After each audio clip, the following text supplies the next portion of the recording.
One of the young progressives. His name is Miles Kristen. And please give a warm welcome to Miles in the Occupy tradition. Miles?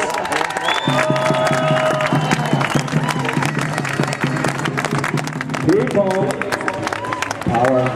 People, Power! that's better. A year ago, I was living in Milwaukee, going to Milwaukee Area Technical College and running my own art gallery that I had started.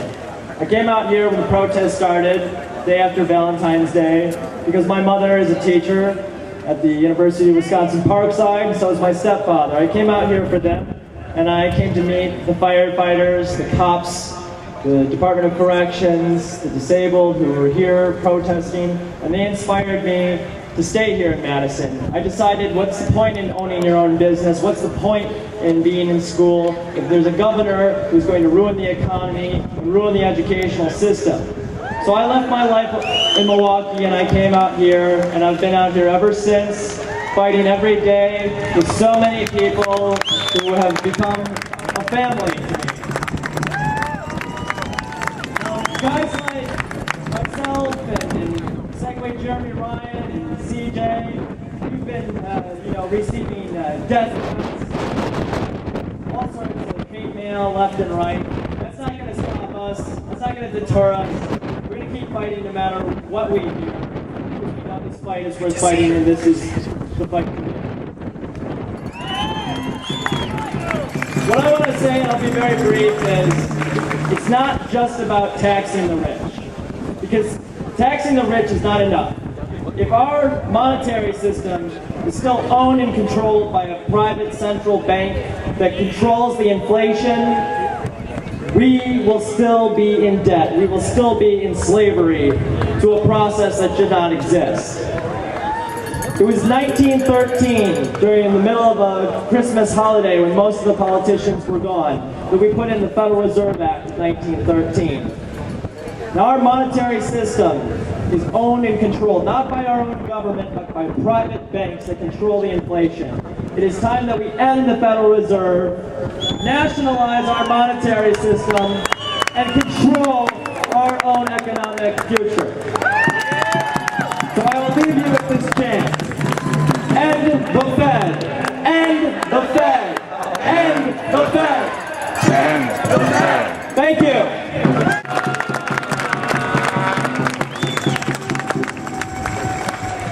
Hey y'all. When we first got word that Move On specifically wanted residents from Occupy Madison to speak at this rally, we were a little bit skeptical about what that would actually mean. So the first thing that we want to talk about is who we actually are and why we are camped up on the top of State Street. We are people with families to take care of, with homework to finish, with work in the morning, with the same needs and aspirations as everybody else.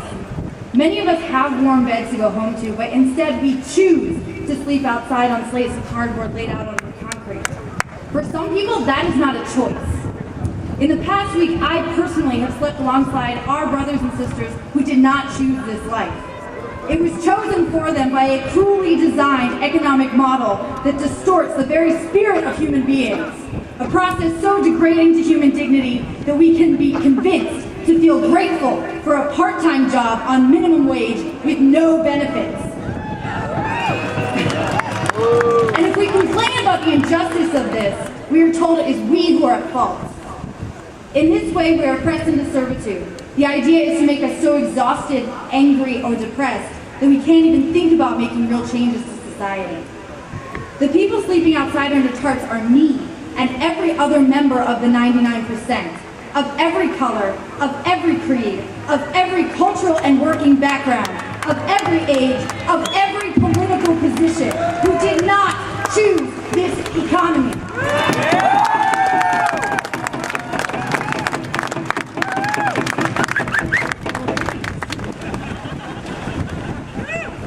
We did not force the financial institutions to make unacceptable risks and crash. We did not make the policies that created this depression. And yes, I said depression. I refuse to accept the corporate line that this is a recovery. This is not a recovery until I see people that I know recovering.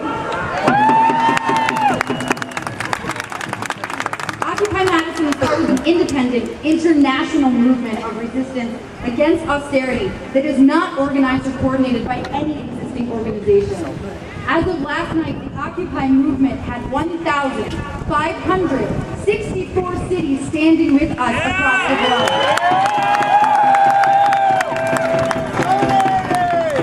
Occupy Madison is not about partisan electoral politics. We are anti-partisan. And I say anti-partisan because I want to make it clear that we are not what is called nonpartisan. Because as far as I can see, what nonpartisan really means is someone who is simply not willing to admit their partisan leanings. And we are not bipartisan because to my eyes, what bipartisan usually means is all the worst policies from both parties.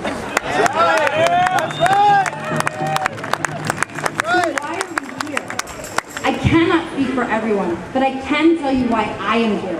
I'm here because there are people in New York City being pepper sprayed by police just for standing on sidewalks. I'm here because the brave people who determined to take on Wall Street directly recognize that the political parties are both dominated by the puppet strings of Wall Street and refuse to be distracted by the charade that our election process has become in this country. That's right! Uprising this spring, and by the way, that is not over. We are responding very directly to the issues of corporate interest over people's needs, as they have intolerably corrupted our right to self-determination and self-governance at the state level. But we knew in February that this was not just an issue for Wisconsin. It's an issue for Michigan, it's an issue for Indiana, it's an issue all over the state.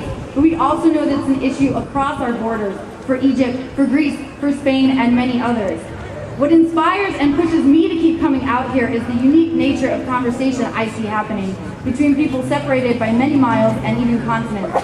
We regularly receive word from our brothers and sisters in New York and DC about the energy and renewed spirit they received watching us in Wisconsin, and we knew that we had to answer that call for solidarity. The way I see my place here in Madison is as part of that dialogue of resistance.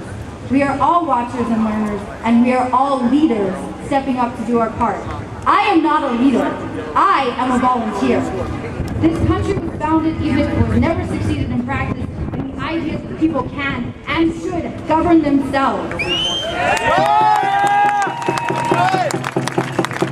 For too long, we have been held down by the belief that participation in politics is only for those with expensive credentials, that this necessary participation is beyond our ability.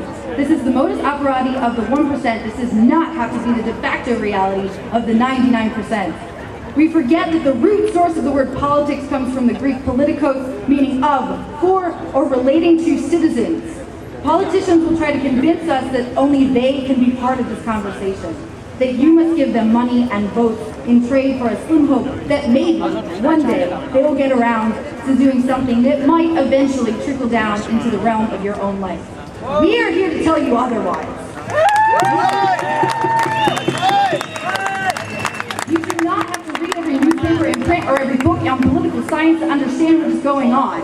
The media has talked about the occupiers of Wall Street like they don't have goals or demands, but that is because the media wants nothing but 5-second sound bites in order to continue contributing to the occupation of the common ground for 99% across all our diverse networks.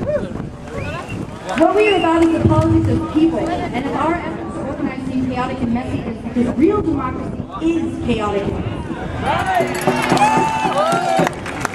What we are doing is incredibly challenging, but I invite you to join us in taking on that challenge. We have been so used to thinking about democracy as referring solely to elections that few of us actually know what real participatory democracy feels like. In Madison, we hold a public General Assembly nightly at 5:30 p.m., which serves as our decision-making body run by people, where we can discuss democratically the proposals from our committees to decide on the issues that affect us as an occupation community. All of our committees are open to anyone who wants to work on them. Our structure is not limited to the 1% who can afford to play.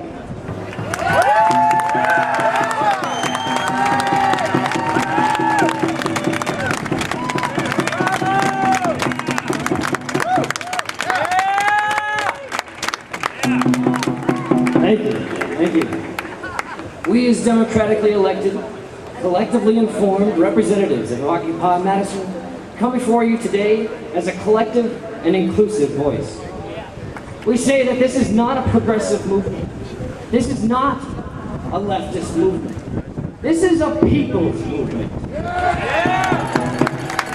This movement is a multifaceted movement because our state, our country, and our world have and should have divergent opinions, so long as we are willing to remain respectful. From the reverend over there, it's pretty good. That man up there Anybody else? is not respected. The reason we gather under the banner of the 99% is that regardless of these differences, we all suffer while a single one among us suffers. Howard Zinn once wrote, "Voting is easy and marginally useful, but it is a poor substitute for democracy, which requires direct action by concerned citizens." Being at this very event shows our mutual commitment to do far more than just vote. We've demonstrated time and again that when we stand together and get to work, we can strengthen our own communities. What we are engaged in is not a protest. What we are doing is building a community, and your voice is already a part of that. It's true. It's true. Occupy Madison takes to the streets because that's where the real politics takes place. Because that's where we, the people, are. When we engage in collective decision-making in our general assemblies, we learn that no voice should be excluded. Equal representation that means that no corporation can push us out. Our founding fathers knew that when corporate influences were allowed to outweigh the ideals of the people, democracy had failed. They knew that when banking was not regulated, predatory practices would ensue. Through working with Occupy Madison, we have learned the need to collectively shoulder responsibility or we will fail. Are they yours? When Scott Walker calls for shared sacrifice, he is not speaking to those who are responsible for the mess we're in. When people like Merrill Lynch, Bank of America, GE, Verizon don't pay their taxes, all the burden of responsibility is placed on the middle class, the unemployed, the underemployed, and the poor. We will not pay for their crisis. We will not pay for the party we weren't invited to. When we choose from the menu given to us by the 1%, we don't get a healthy environment. We don't get a peaceful relationship with those abroad. We don't get better schools. We don't get better health care. We get sicker. When we take a backseat to the conversation that determines our very lives, we don't get our needs addressed. We together here today have already made the adult decision to rid ourselves of the childish irresponsibility that has brought this nation and nations across the globe to their knees. We agree that America needs to get back to work. We're finding out that there's plenty of it to be done for everybody when we choose to genuinely address the facts of our present situation. We invite you to come sleep outside with us just one night if you can. But if you do not sleep on the concrete, you can still join us. You can take your money out of the banks. You can question the corporate agenda that declares us beholden to their whims. We would love to have you with us, if only for one night or a few hours. Please join in this dialogue of resistance. Do it tonight.